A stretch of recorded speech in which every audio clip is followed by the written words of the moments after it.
So for today's video, I'm going to show you on how we can teach our children to vocalize alphabet.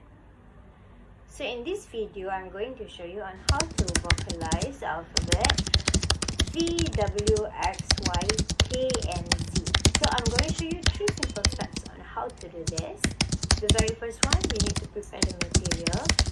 Here I have the back of the alphabet, and then I have the items that we can pair with the alphabet to vocalize them.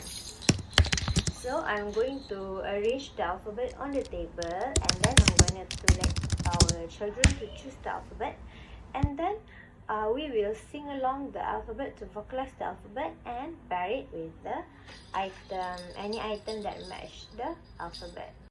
Hi kids! You can choose any alphabet that you like over here.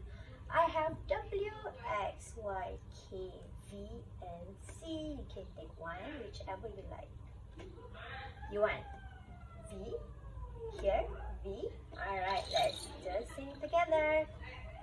V is for violet, V is for violet. V, V, V, V, V, V.